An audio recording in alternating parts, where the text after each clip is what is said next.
സ്വത്ത് തർക്കത്തെ തുടർന്ന് സ്വന്തം മകനെയും മരുമകളെയും കൊച്ചുമക്കളെയും ചുട്ടരിച്ചു കൊന്ന പിതാവ്.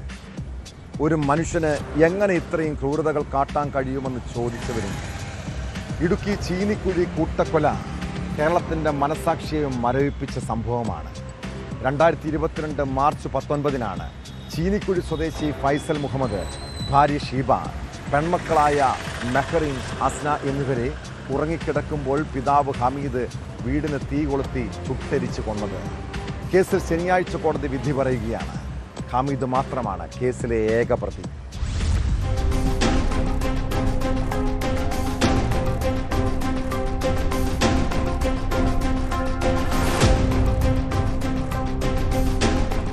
സ്വത്ത് തർക്കത്തെ തുടർന്നാണ് തൊടുപുഴയ്ക്കടുത്ത് ചീനിക്കുഴിയിൽ പിതാവ് മകനെയും മകന്റെ ഭാര്യയെയും 2 കൊച്ചുമക്കളെയും തീകൊളുത്തി കൊലപ്പെടുത്തിയത്.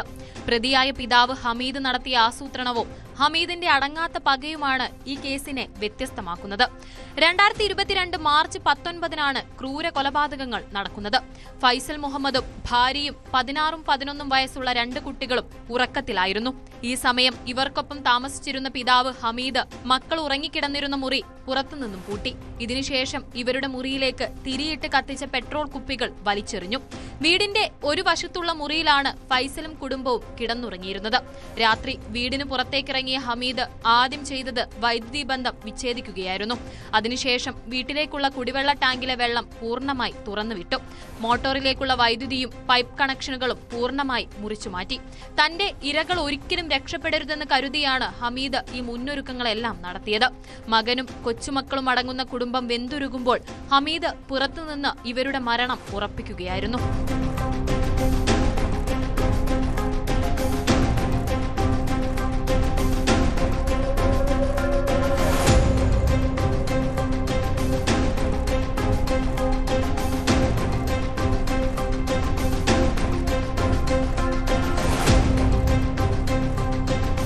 ഹമീദിന്റെ ഇളയ മകനായിരുന്നു ഫൈസൽ. ഇഷ്ടദാനമായി ഫൈസലിന് നൽകിയ തറവാട് വീട് തിരികെ നൽകണമെന്ന ആവശ്യവുമായാണ് ഹമീദ് മകന്റെ അടുക്കലെത്തിയത്. ദിവസവും ആട്ടിറച്ചി വേണമെന്നായിരുന്നു ഹമീദിന്റെ ആവശ്യം. പിന്നീട് ഇതേ ചൊല്ലി കലഹം പതിവായി. ഇതിനൊടുവിലാണ് ഹമീദ് ഈ ക്രൂരകൃത്യം നടത്തിയത്. കൊലപാതകം നടത്തിയ അന്ന് തന്നെ പോലീസ് ഹമീദിനെ പിടികൂടി. ചോദ്യം ചെയ്യലിൽ പ്രതി കുറ്റം സമ്മതിക്കുകയും ചെയ്തു. ഫൈസൽ പുതിയതായി പണി കഴിപ്പിച്ച വീട്ടിലേക്ക് മാറാനിരിക്കെയാണ് പിതാവ് മകനെയും കുടുംബത്തെയും ഇല്ലാതാക്കിയത്. കൊലപാതകത്തിന്റെ ഞെട്ടലിൽ നിന്ന് ഈ ഗ്രാമം ഇനിയും മുക്തരായിട്ടില്ല.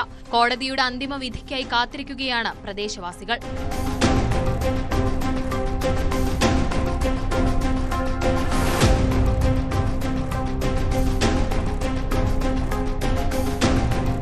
ന്യൂസ് 18 ഇടുക്കി.